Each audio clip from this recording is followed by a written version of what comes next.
नमस्कार दर्शक बंधु रान्नाघरे आपनादेर सबाइके स्वागत। आज आमी बानाबो छोटो बेगुनेर झाल। चलुन रेसिपि शुरू करा जाक। आमी एखाने 250 ग्राम बेगुन नियेछि आर बेगुनगुलोके आमी जले भिजिए रेखेछि। एकटा बेगुन आमी आपनादेर केटे देखाच्छि किभाबे बेगुनटा आपनारा काटबेन। देखुन एइभाबे बेगुनटाके काटबेन, भेतरे पोका आछे किना ताहले सेटाओ देखते पाबेन। देखुन এইভাবে আমি সব বেগুনগুলোকে কেটে নিয়েছি আর বেগুনগুলোকে আমি জলের মধ্যে ভিজিয়ে রেখেছি।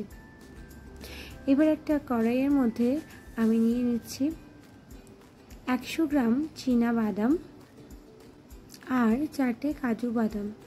এবার খুব সুন্দর করে হালকা করে একটুখানি আমি ভেজে নিচ্ছি। আমি এটাকে ড্রাই রোস্ট করে নেব। দেখুন আমাদের ড্রাই রোস্ট করা হয়ে গেছে। এবারে এগুলোকে আমি একটু তুলে নেব। দেখুন लाल लाल हो गेছে, এগুলো কালার চেঞ্জ হয়ে গেছে, তার মানে আমাদের এটা ভাজা হয়ে গেছে। এবার আমি এগুলোকে তুলে নিলাম আর ওই কড়াইয়ের মধ্যে দিয়ে দিলাম 2 টেবিল চামচ সাদা তিল। সাদা তিলটা আমি এইভাবে দিয়ে আমি দিলাম 2 টেবিল চামচ পোস্ত। সাদা তিল আর পোস্তটা আমি খুব হালকা করে একইভাবে ড্রাই রোস্ট করে নিচ্ছি। দেখুন এইভাবে খুব হালকা করে যতক্ষণ না কালার চেঞ্জ হচ্ছে ততক্ষণ একটু নাড়বো। এইভাবে কালারটা চেঞ্জ হয়ে গেলে একেবারে গ্যাসে বন্ধ করে দিয়ে আমি এটাকে নামিয়ে নেব। দেখুন কালারটা একেবারে চেঞ্জ হয়ে গেছে, আমাদের এটা ভাজা হয়ে গেছে। এবার এটাকেও আমি এভাবে নামিয়ে নিলাম। এবার আমি খুব সুন্দর করে এগুলোকে একটু বেটে নেব। দেখুন আমি খুব সুন্দর করে এগুলোকে একটু বেটে নিচ্ছি।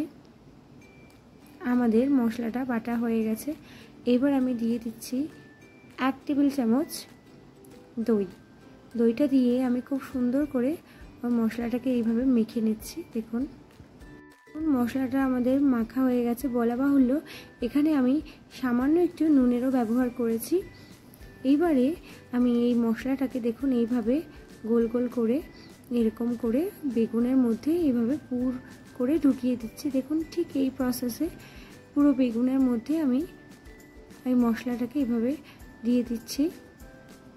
এইভাবে আপনারা বেগুনের মধ্যে পুরটাকে এইভাবে ভর্তি করে নেবেন। দেখুন আমি প্রত্যেকটা বেগুন ঠিক একই প্রসেসে এইভাবে ভর্তি করে নিচ্ছি। বেগুনগুলো আমি সেম প্রসেসে সব রেডি করে নিয়েছি। এইবার একটা গ্যাসের উপরে বসিয়ে দিয়েছি একটা কড়াই আর দিয়ে দিচ্ছি পরিমাণ মতো সাদা তেল। আমি বেগুনগুলোকে ডুবো ডুবো তেলে ভেজে নেব, ওই জন্য আমি সাদা তেলের পরিমাণটা একটু বেশি দিয়েছি। দেখুন তেলটা এবার গরম হলে আমি প্রত্যেকটা বেগুন দেব আর খুব সুন্দর করে একটু হালকা করে ভেজে নেব। খুব বেশি ভাজলে পুরটা বেরিয়ে যায়, তো হালকা করে এপিট ওপিট করে ভেজে নিলেই হবে। দেখুন আমি খুব হালকা করে বেগুনগুলোকে এইভাবে একটু ভেজে নিচ্ছি। দেখুন বেশি ঘাঁটাঘাঁটি করলে পুরগুলো বেরিয়ে যাবে আর তখন খেতে মোটেই ভালো লাগবে না। দেখুন আমি এইভাবে খুব হালকা করে বেগুনগুলোকে ভেজে নিলাম। এবার ওই তেলের মধ্যেই আমি দিয়ে দিচ্ছি কেটে রাখা বড় সাইজের 3টে পেঁয়াজ, যেটা আমি ছোট ছোট টুকরো করে কেটে রেখেছিলাম, সেটা আমি এইভাবে দিয়ে দিলাম আর খুব হালকা করে একটু নাড়াচাড়া করছি। দেখুন এইভাবে খুব হালকা করে নাড়াচাড়া করে আমি দিয়ে দেব আদা আর রসুনের পেস্ট। এবং এভাবে আমি আদা রসুনের পেস্টটা দিয়ে দিলাম আর ওই পেঁয়াজের সাথে খুব সুন্দর করে একটুখানি কষিয়ে নিচ্ছি।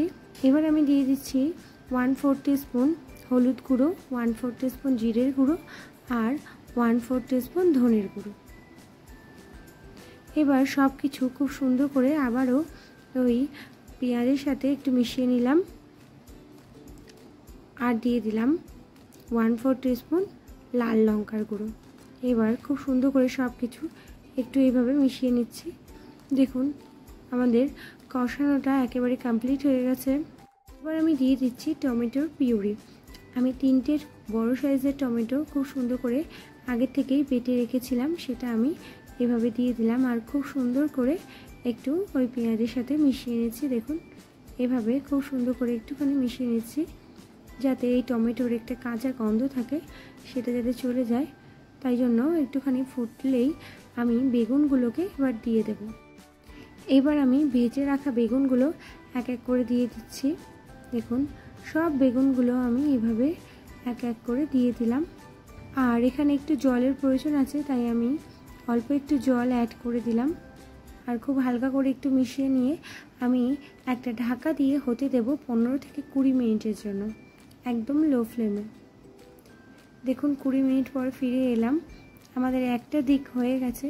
এবার আমি বেগুনগুলোকে খুব হালকা করে একটুখানি উল্টে দিচ্ছি। এই ব্যাপারটা একটু আপনাদের নজর রাখতে হবে, খুব হালকা করে একটু উল্টাবেন, নাহলে পুরগুলো সব বেরিয়ে যাবে আর খেতে একদমই ভালো লাগবে না। দেখুন আপনাদের যদি এখানে প্রয়োজন হয় একটু জল দেওয়ার, তাহলে একটু জল অ্যাড করে দিতে পারেন। আমি এবার উপর থেকে দিয়ে দিলাম সামান্য একটু গরম মশলা, এটা পুরোপুরি অপশনাল, আপনারা চাইলে এটা স্কিপও করতে পারেন। রেডি হয়ে গেছে আমাদের ছোট বেগুনের ঝাল, খুব দুর্দান্ত খেতে হয়। একবার বাড়িতে আপনারা অবশ্যই ট্রাই করবেন। আশা করি আজকের রেসিপিটা আপনাদের খুব ভালো লেগেছে। ভালো লাগলে লাইক, কমেন্ট, শেয়ার করতে ভুলবেন না, আর আমার চ্যানেলটিকে সাবস্ক্রাইব করার অনুরোধ রইল। ধন্যবাদ।